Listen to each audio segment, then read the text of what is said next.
Hello, and welcome to the Student Experience podcast, where we'll be chatting to members of the University of Suffolk community, giving them the opportunity to share their experience with us.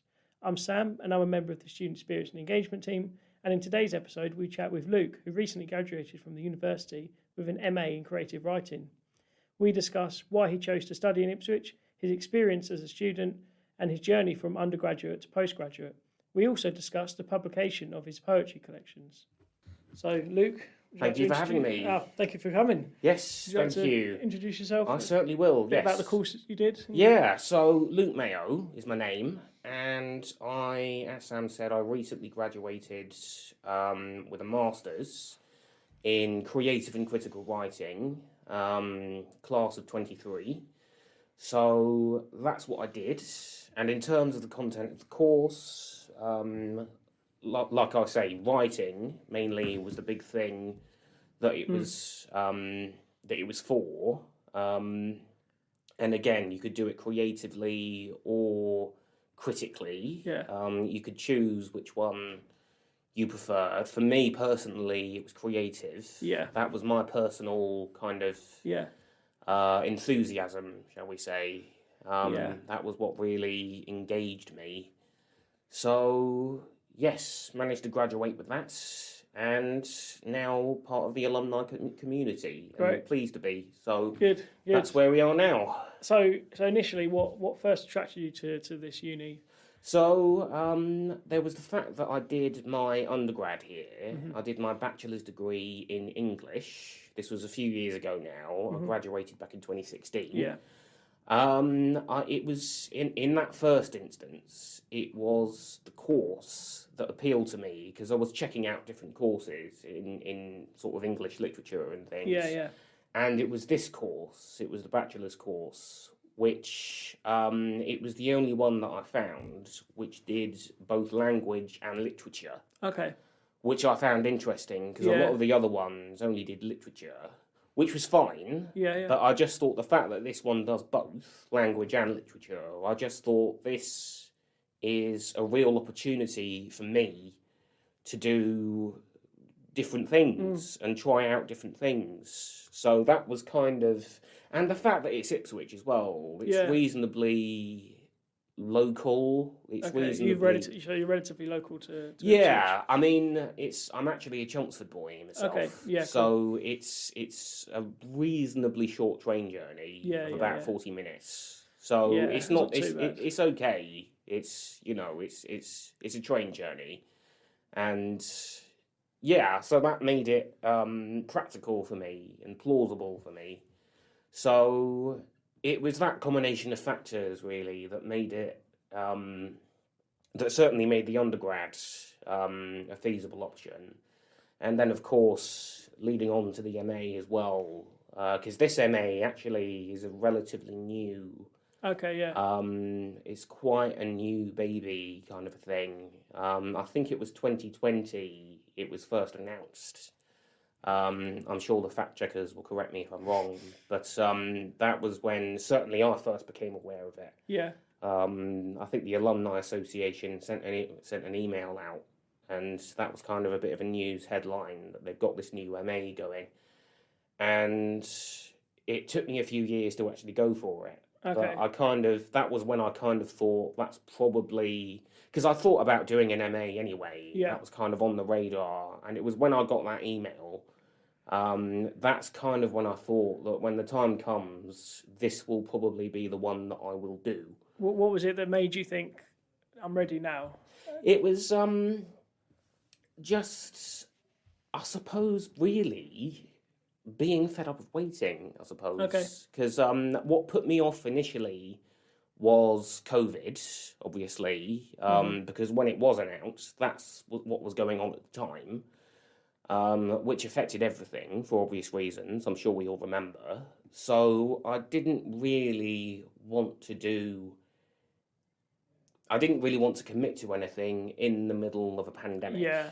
You know, I think a lot of students had that. Yeah, I mean, full respect to the people who were already in the middle of it. Yeah. You know, that can't have been an easy thing to have gone through. I had that a bit. It was you challenging. You know this yourself. Yeah. And full respect for doing it. Yeah, I mean, the uni were great. Of course. No, I can fully imagine. I know the English team that I was working with, they did share a few stories of what it was like.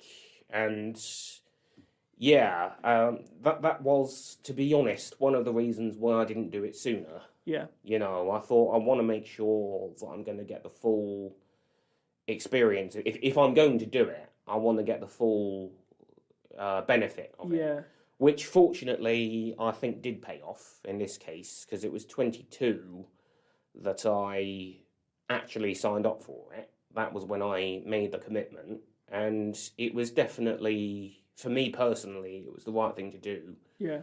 Just to kind of delay it a little bit until, you know, things were a bit clearer, which they were at the time. And yeah, it was the right thing to do, I think. For me personally, it was, yeah, I think it worked out okay. Good. So, I mean, we talked about COVID and that being a challenge. Was there anything any challenges that you overcame during that year? During the year of the MA? Yeah, and or the undergrad. I mean, I know that undergrad, certainly our first year, we had some staffing issues. Just trying to get the right people on the team, kind of thing. Which fortunately, by our second year, things had settled down by that point, and we had some really good people. Yeah, the staff are great, obviously. Yeah, 100%. As a student, I knew the staff were brilliant, and and as a staff member, I know they're brilliant. Yes, I wouldn't have applied for the role. Of course, no, absolutely. As same with you with the masters, you wouldn't have applied for the masters if you didn't know. Yeah, I think we all felt, certainly for me, we felt looked after. You know, and guided quite well. With the people that we had. So, yeah, full respect to them as far as I'm concerned. Absolutely. You know, yeah, they're good people. So, I mean, so we mentioned about the quality of the teaching and the staff members. Was there a particular part of your studying that you enjoyed? The favourite bit? Yeah, I think interacting with my class was particularly good. You know, I think, you know, just the people in the class were, I think you could say they were high quality, and they were committed to the course, and to getting something out of it. I think, again, having already done, I think not everybody, but most people had done undergrad here. Okay. Again, I think there were some that didn't, but I think a lot of people, including me, did. I think you find that a lot of the ones that they come back, don't they? Oh yeah, definitely. If the option's available, I mean, I think that's one of the reasons why I didn't do it immediately, because when I finished undergrad, this particular MA wasn't available at that point. Yeah. So I didn't really feel the rush to immediately go into a postgrad course. I think in my case as well, I needed to do other things outside of academia, basically, and kind of just try out other things first and then come back to it. I think I think that's be quite good sometimes. Yeah, definitely. Broadens your horizons a bit. Yes, and it definitely, again, was the right thing to do for me, because it just made me more ready to do the MA, and of course this MA was ready by that point. So I think it all came together quite nicely, and in terms of being able to do it and meeting all the people, it just all meshed together quite nicely. Was it quite a smaller cohort, or was it quite large? Or I think it was smaller than undergrad. Okay. From what I remember, I think, because the thing is as well, because there's quite a few people doing part-time courses. Because for me, I did it. A few of us did it full-time, and I was one of those people. But quite a few people did it part-time as well. So it was a bit of a mix of kind of different people doing different things at different times. So it probably felt smaller than was actually the case. Yeah. in terms of people sort of coming together at the right times, it was, I guess that made it slightly challenging to actually assess the size of the class. Yeah. Because, some of the people that I was in class with, some of them graduated with me, but some of them are still ploughing ahead. Right. Yeah. So it's quite diverse, I think. Which people are doing the right thing for them. Mm-hmm. At the end of the day, we all had our own circumstances, and for me personally, it was. I had no reason not to do it full time, if that makes any sense. Okay, I just thought I may as well do that and get it finished sooner. Yeah. I mean, for a lot of people, the part-time thing is what worked better for them, and that's fine. I respect them for doing that. For me, I just thought I'd rather get this done sooner. Maybe I'm just impatient or something. I don't know, but for me, that worked better. And obviously now I'm looking back and it is done. Yeah, and it's finished, and I'm glad for that. I'm glad that I've. They do pack quite a lot into it when you're doing it full time. It's quite, it can be quite intense when you're doing it. And I think that's one of the reasons why part-time can be more appealing. Yeah. And I can understand that. I know I spoke to people who had previously done it full-time and they wish they'd done it part-time. Did you consider it part-time at all, or were you always... I wondered. I did think about it. I think... I was always kind of leaning more towards full-time. That was kind of more appealing to me personally, for the reason of getting it done sooner. It just made sense to me to do that. Yeah. But I did have a little think about what options are available to me. What's the best way of making it work? I think it's good to have that conversation with yourself. And it's good that they have the option for it as well. Definitely. 100%. I think, I suspect a lot of people wouldn't do it if they didn't have the option. Absolutely. So the fact that they do have the option is definitely a big tick, I think, for a lot of people. So, yeah, that's great. I think that's one of the reasons why this is a popular place. It's just things like that, the fact that they are open to things. And I mean, I'm sure, as a lot of the ones that chose to do it part-time would have had sort of circumstances. Oh yes, busy. definitely. So how did you find the work, your study life balance? Yeah, it was fine. I mean, I'm working part-time. Okay. And I was working part-time sort of alongside the course. I mean, I'm fortunate as well that my employer was very amenable towards it. That's so important, isn't it? Yeah, absolutely. I think things might not have worked out as well as they did if it hadn't been for that. So from that point of view, I'm very lucky that it worked out. So yeah, it was in terms of how it worked out, it clearly was very busy. And it went by unbelievably fast, which is what a lot of people will say. Certainly those who do it full time, they will say it just, where did it go, kind of a thing. I think that's a good thing. It shows how much you enjoyed it. Which is good. It was certainly enjoyable, like you say, for that reason, and it certainly makes you want to not take it for granted. Absolutely. It makes you appreciate it. And just certainly now at this point, having done it, I'm glad that I did do it. Yeah.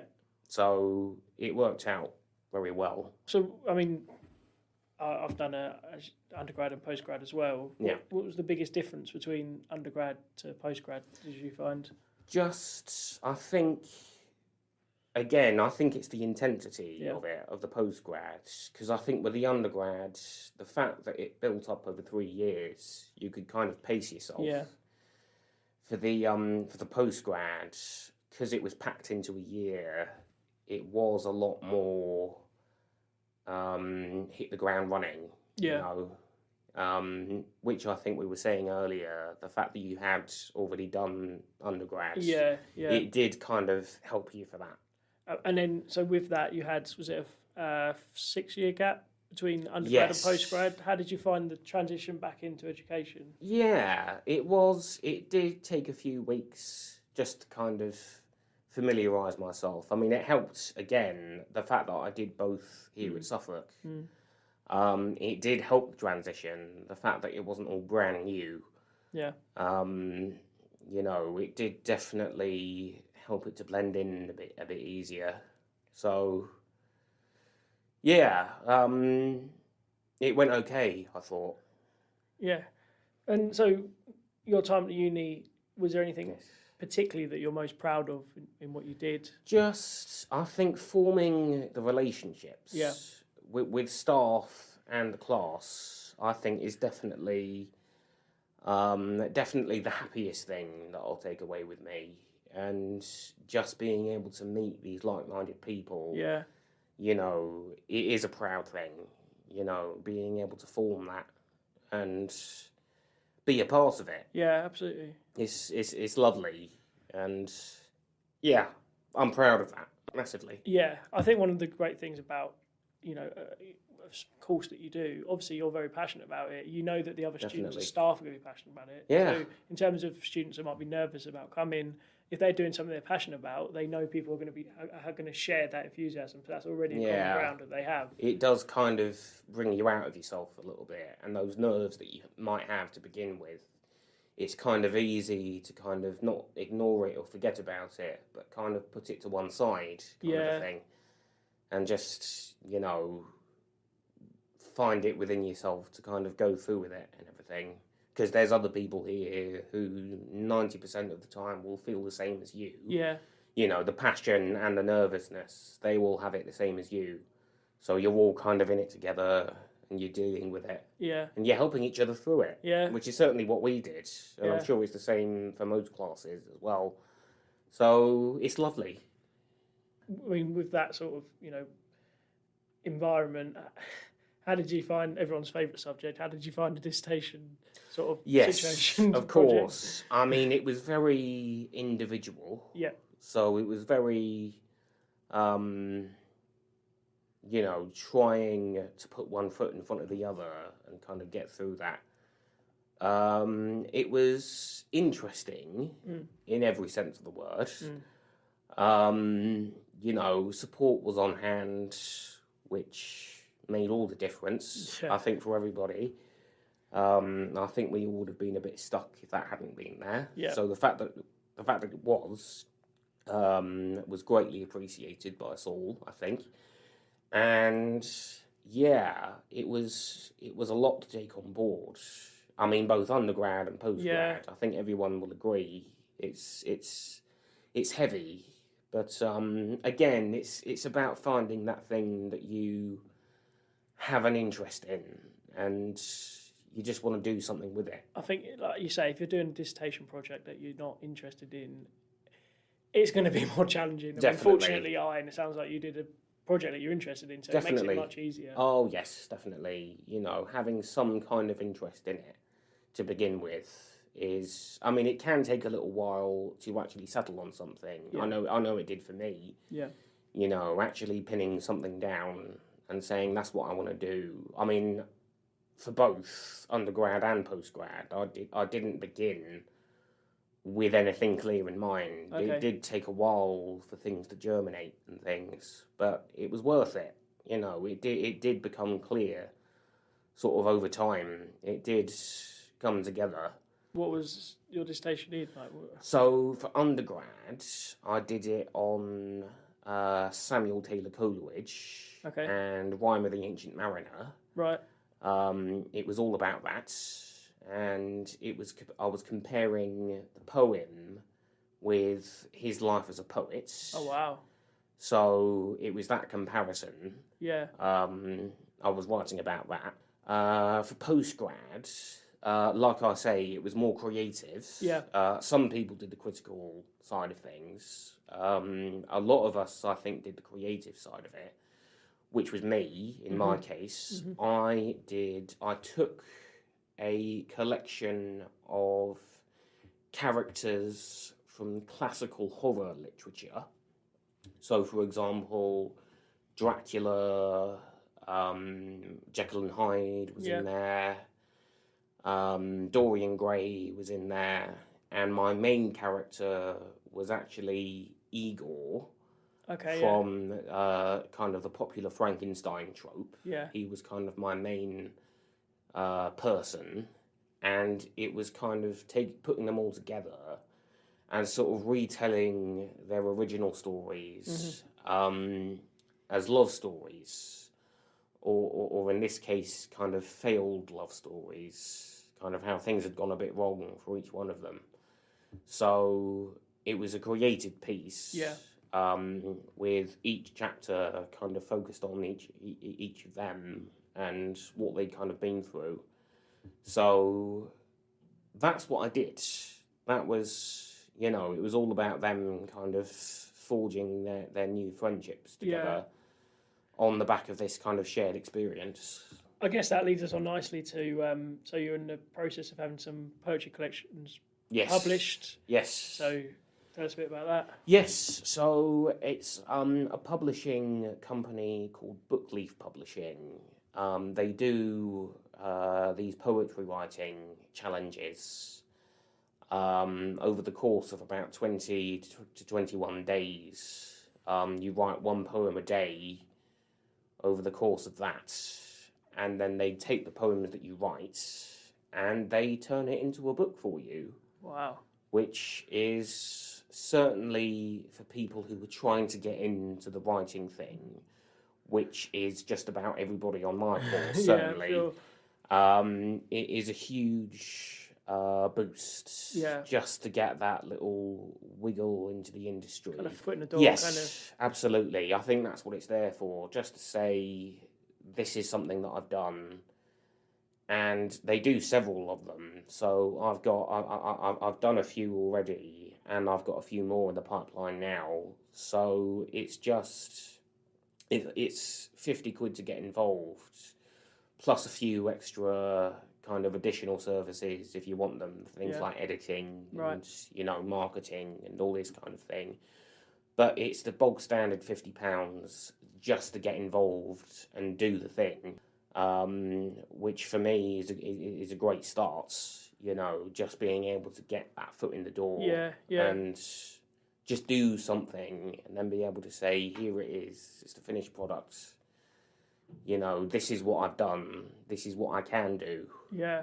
For anyone who's trying to make their break as a writer, it's, this is the kind of thing that you're looking for, I think. When you have opportunities like that, you've just got to roll the dice and go with it. You've got absolutely. It's worth taking. If you've got something that you're sitting on and you've got that creative idea, then I think you owe it to yourself as a creative person to just give it a go. Yeah. I think a book that's been published will always be higher up than the book that hasn't been published. Right. So I think from that point of view, just go for it. I guess it'd be fair to say that your uni time prepared you well for... Definitely. It really, really helped me out in terms of finding my voice, my creative voice, my poetic voice. It played a massive part in all that. And it gave me experience for it as well, which I think for a lot of people, that is where their creativity comes from. It comes from stuff that they've experienced, and that's certainly the case for me. Yeah. And that's why I'm glad that I've been here and done this, and just had the space and the time and the support in going for it. And it really helped. So I'm grateful for that. Definitely. I'm guessing you've always had this creative mind. Yes. When you were young, maybe you're writing stories and poems when you were a kid. Oh, definitely. It was as far back as I can remember. This is the way that my brain has worked. Yeah. It's writing things down. Using words, language, everything. Yeah. That is how my brain has done things. So it kind of makes a lot of sense that I've gone down this route academically and done these courses that I've done. It feels right, to put it a bit vaguely. It does feel like I've done the right thing. Yeah. And, I look back on it and I just think, yes, this was what I was meant to do. Absolutely. I feel like it's very rare that you talk to students, particularly at the University of Suffolk, either current students, staff that have been students, or like yourself, previous students. I don't think I haven't heard any that regret. No, coming to definitely the uni. not.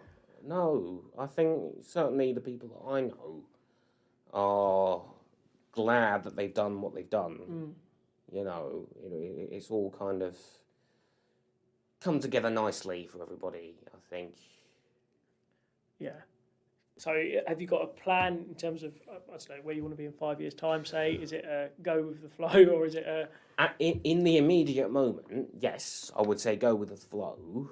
I mean, the most concrete thing I've got at the moment in the long term is probably doing a PhD. Oh, wow. A creative writing PhD. Okay. Again, very, very vague at this point. I'm not in any immediate hurry. Mm-hmm. I mean, I know from previous experience, having the gap between the undergrad and the postgrad was definitely the right thing to do. Yeah. Most likely that's going to be the case again. Mm-hmm. There will be a gap in the immediate kind of here and now. What do I see happening? Just continue doing the things that I'm doing. Continue working, continue writing. Yeah. Just keep that going and see where it leads. I mean, I know the uni are really open to like PhD ideas and opportunities. So I'm sure that's something. If the time came, then you'd probably look at the Uni of Suffolk as a potential option. I think so. I can fully imagine that happening. Don't have a handle on when yet, but that's okay. I'm certainly in no rush. Of course. I'm happy with where things are at the moment, and I can appreciate that success so far. More sort of publications and things that you have in the meantime will only help. It will only help later. Definitely. It's never wasted. No. It's always helpful, and they will always look well on that. Yeah. So. And they know you. Exactly. Yes, they do know me, and the support is always forthcoming. Yeah. It's never been lacking. It's always been there. So. Just gotta give things time, I think. At this point. The uni's always going to be going to be definitely. To come back to. Definitely. It's I'm very fond of this place. Yeah. And yes, I look forward to seeing what happens next for the uni and for me. So, 100%. So knowing what you know now about the time at the uni, is there anything you do differently if you were to do it again?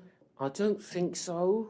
I think just appreciate what you've got. Mm-hmm. Just appreciate the opportunities that are available. Yep. And just try to work out what's right for you and do it. Mm-hmm. Just find a way of doing it. Mm-hmm. And make the most of the support that's available. That's the thing, isn't it? Really, so. if you're struggling or you need help, reach out. Yeah, definitely. Because the support is there. The union, the team, the class, the staff, everybody to a person, I think, is on it. Yeah. So, make the most of that. In terms of what you would advise to a new student or current student that's just started, it would be that. That would be it. Just, talk to people, meet people, because they're not as scary as perhaps they seem. You 9 times out of 10, you will have something in common. Yeah. So just reach out and let them reach out to you and just have that time with people. Yeah. So we'll come to the last question. Yeah. Is what we're going to do is have a question from previous guest to ask the future guest, and you'll provide a question for the next guest. A question that which fits in, I think, quite well with what you do is what would be the title of your bibliography? That's a good question. Probably winging it. Okay. A little bit. Yeah. There's been a fair amount of wing, I think. Okay. I certainly didn't know what would happen or when it would happen. Yeah. I just kind of did things, opportunities came up. Yeah. And I went with the wing option. So yes, winging it, okay. I think would be... I think that'd serve quite well. Yeah, I think that's a good start, isn't it? Yeah. A good starting point. So, I think so. Thanks so much for joining us today, Thank you Luke. for having me. Really it's been a enjoyed that pleasure. chat. So did I. It was nice, yes. Yeah, so until next time, it's goodbye from me. And it's goodbye from him. Thank you for listening to the Student Experience podcast. If you would like to be a future guest, email studentexperienceteam@uos.ac.uk or follow the links to our podcast application form through our Brightspace page. You can also reach out to us through our Instagram page, UOS_student experience.